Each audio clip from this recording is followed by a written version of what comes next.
Hello, I'm Carla from the Fox Point Library, and in honor of PCL Reads for November, I am going to demonstrate how to make November cakes from the Scorpio Races by Maggie Stiefvater, which is our book for PCL Reads for November. We are also encouraging our participants to share your own favorite recipes during our book discussion, which will take place on Monday, November 8th. The recipe is actually in the back of my copy of this book, which is the paperback edition. However, Maggie Stiefvater created an updated version of the recipe and posted it online, as she says is tastier and fluffier and just better all around. So I used the recipe that she posted online, and I will share the link for that in the description below. Let's get started. So to make the dough, you're going to start with 1 cup of milk, a 1/2 cup of water, and 1/4 cup plus 2 tablespoons of vegetable oil and 1 tablespoon of butter. If you're into baking math, the vegetable oil actually works out to 3/8 of a cup. So you're going to mix those all together. I didn't even mix them, I just poured them all into the larger bowl that the milk was already in. You'll notice that the tablespoon measurements are conveniently labeled on the wrapping for the butter. Microwave that for 2 minutes.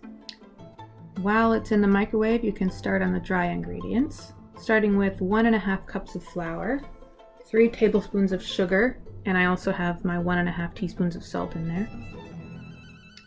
The yeast you can get prepackaged, in which case you'll use 1 packet, or you can measure out 3 teaspoons of active dry yeast from a jar like this. Stir those together.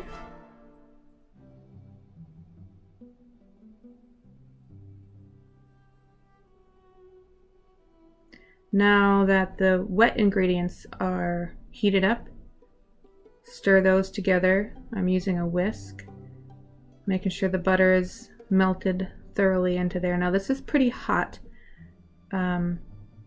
Putting the eggs in will cool it down a little bit.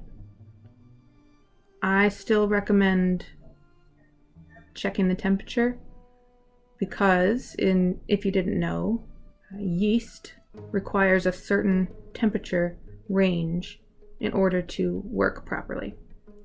So after I mix the eggs in, I went ahead and used my candy thermometer to check the temperature. It was a little warm, so I ended up cooling mine for a little bit till it got to just above 100 degrees. Then you can pour that liquid mixture into the dry ingredients and combine that thoroughly.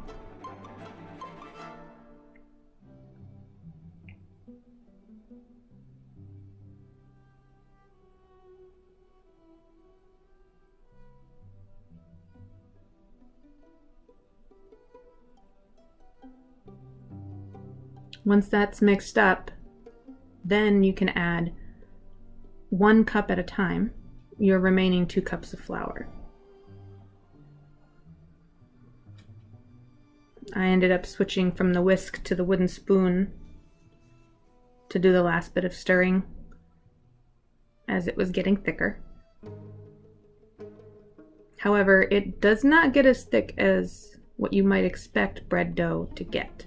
This is basically a form of enriched bread, which just means it has the milk and the butter and the eggs in it. But since it's light and fluffy, like more of a pastry, it is not as thick as regular bread dough. Maggie suggests, if you have a stand mixer, doing this next part with the bread hook for, I believe it's 4 minutes. I don't have a stand mixer, so I'm kneading the dough by hand for 8 minutes, which, as you can see, is a pretty messy process. I continue to add flour to make sure that I can handle the dough and that it doesn't stick to the counter too much, but I do suggest adding as little flour as possible just so that it doesn't get too dense and reduce the fluffiness in the end. It's still your basic kneading process. Stretch it out and fold it over. It's just not as neat and not quite as satisfying as when you knead regular dough, bread dough.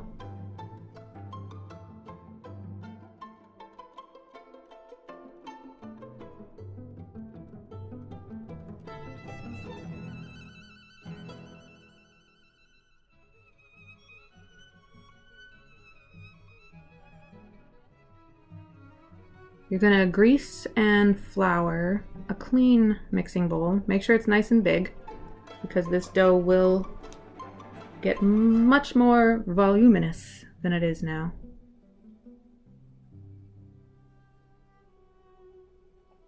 And scrape that dough into the bowl.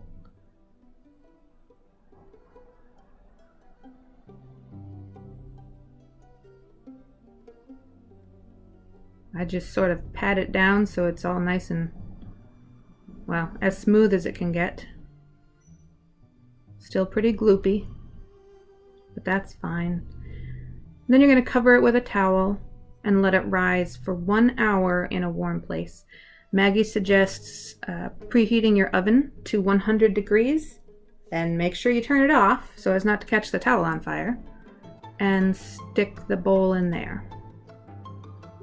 After it's risen for an hour, you can see how much it has grown.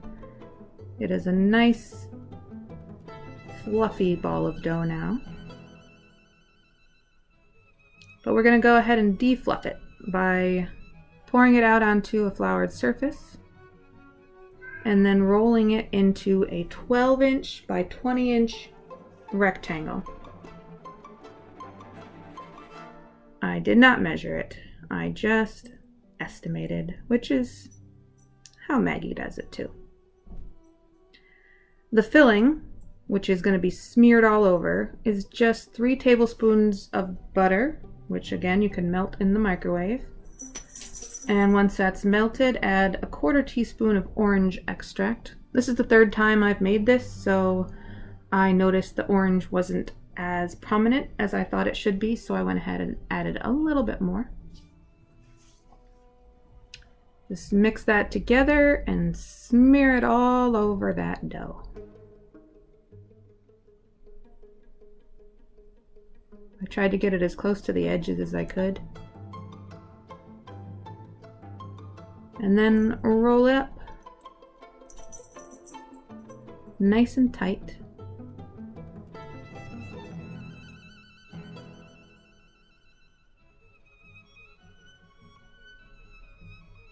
I tried to adjust the corners so it was approximately straight at the edges.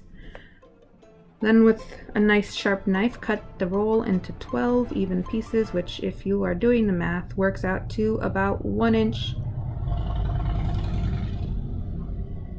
About 1 inch thick slices. Then with a nicely oiled pan, which I have learned from this experience, go ahead and oil the top of the pan too. Maybe even around the outside edges of the rim, because these are going to grow and they will also need to release from the top of the pan, not just the inside. Go ahead and cover it with a towel again. I put it back in the oven, which I did not reheat. It's basically room temperature at this point.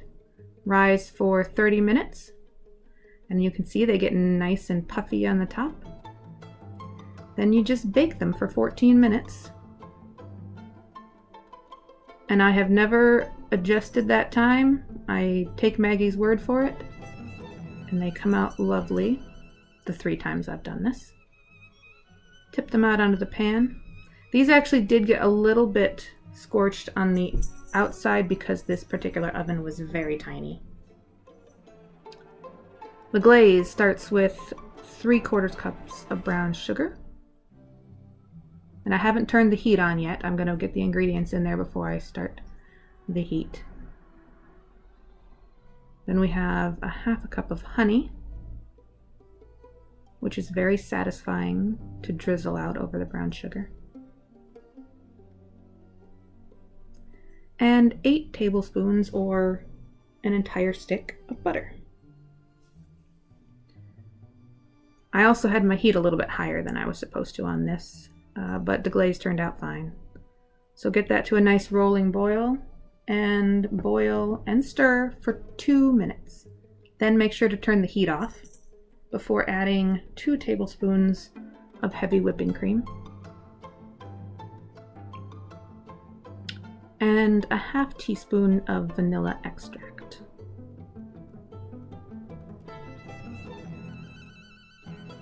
Stir that up. I failed to mention that in the video, but go ahead and stir it up nicely.